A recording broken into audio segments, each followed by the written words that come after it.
Good afternoon. Tropical cyclone wind signal number 1 is raised over 2 areas in Mindanao as tropical depression Basyang maintains its strength. And it's 11 a.m. bulletin on Wednesday, February 4. Pag-asa says Basyang was last located 35 kilometers east of Hinatuan, Surigao del Sur.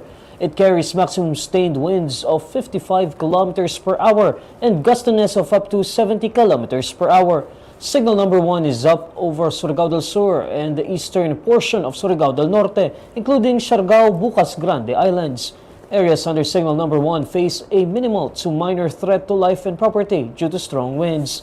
The State Weather Bureau says Basyang will gradually intensify while over the Philippine Sea and may reach tropical storm category on Wednesday. According to Pag-asa, Basyang will make its initial landfall over eastern Mindanao between Thursday evening, February 5 and Friday morning, February 6. Afterwards, Basyang is forecast to traverse the landmass of northeastern Mindanao and central and western Visayas, where it is expected to weaken. It will then emerge over Sulu Sea by Saturday morning, February 7. Pag-asa says Basyang will cross the northern portion of Palawan, then re-emerge over the West Philippine Sea by Saturday afternoon or evening. The agency emphasizes that heavy rainfall and severe winds may still be experienced in localities outside the landfall point and the forecast confidence cone.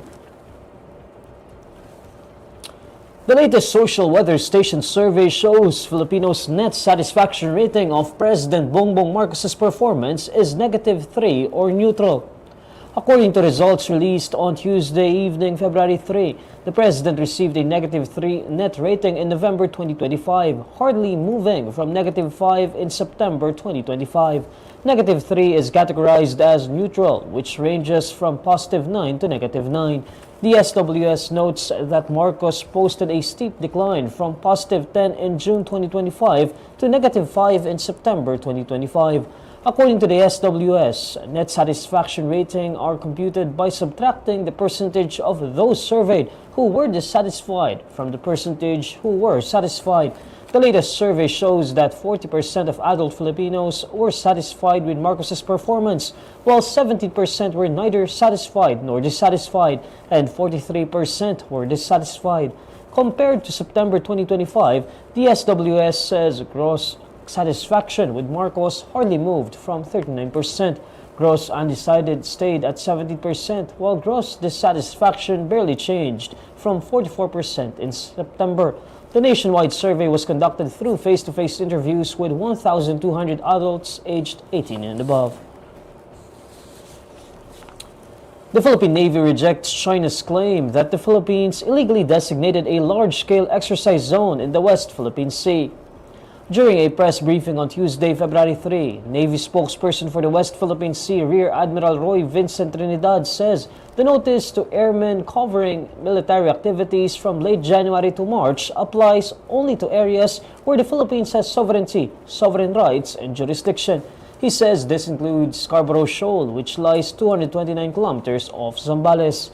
In response to Chinese statements accusing the Philippines of provocation, Trinidad says the accusations are baseless. He says the Philippines has not claimed what is not theirs, emphasizing the country has only been met with coercive and aggressive actions.